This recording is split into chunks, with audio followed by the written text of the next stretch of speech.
Hi guys, I am Himanshu from WP Township. Today I will show you step by step how to create a advanced checkout page in your WordPress site in e-commerce website.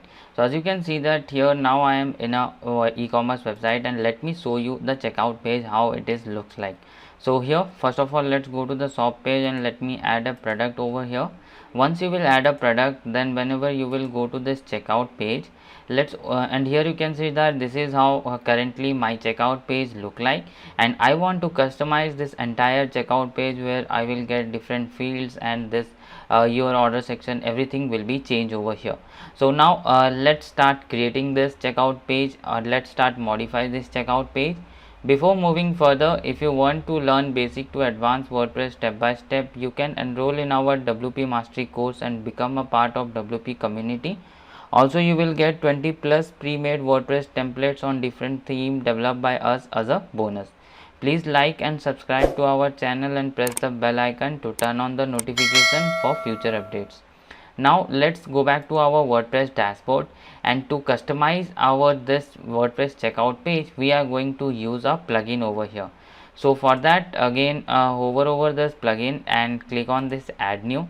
Once you will click on this add new, it will redirect you to this search plugin option where you can install new plugins.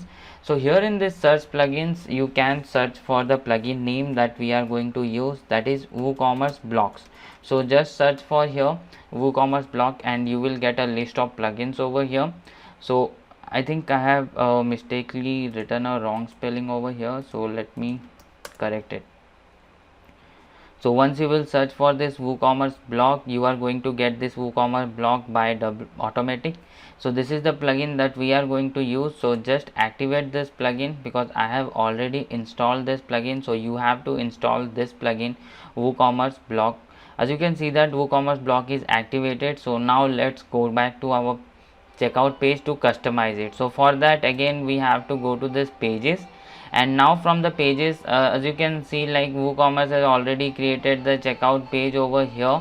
So click on this edit on this checkout and it will load it in Gutenberg page editor. So click on this edit over here, and then after that it will load the Gutenberg page builder, and here you can see that it has given a shortcode over here, and we don't need this shortcode. So first of all we have to remove this shortcut. So just click on this shortcode, and here you will get this 3 dot which will be option over here.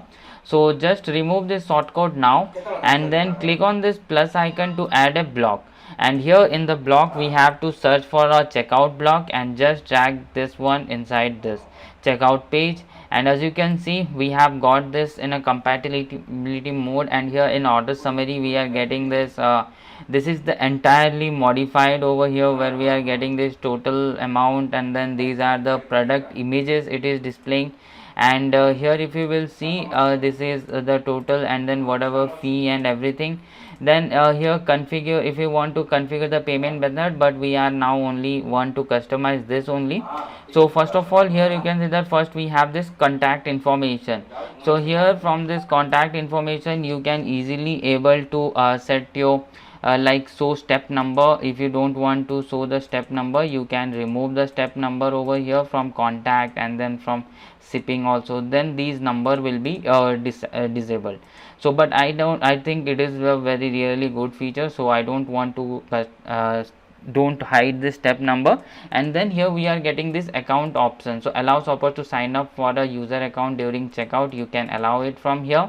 Then we have this shipping address, and if you want to change this title or any of the form field, like here you can see, if you want to add a company field you can add it. If you don't want to add this apartment or suite field, you can remove that. And then if you want to make your phone field as a mandatory, you can also do that one also. And then here you can see, like use same address for billing, you can like have it option where someone will click on this use same address, then that billing address will disappear, and then we are getting this shipping option. Then here we don't have configured the shipping option, that's why here it is showing like this. But you can configure your shipping and payment method, and that's all for this checkout page. Now let me click on update, and let's view our site, and let's see how our checkout page is currently looks like. So here if you will let's go to hover over this cart and let's go to the checkout page. And whenever I will open my checkout page, as you can see that I am getting this image of my order summary. This is, and then here this is the subtotal, and if I want to apply any coupon code also, that one also I can apply it over here in this coupon code. So now you can see that this is entirely different from the one that we have seen earlier. Thank you so much for watching this video till now. If you really like this video, don't forget to like, share and subscribe our channel.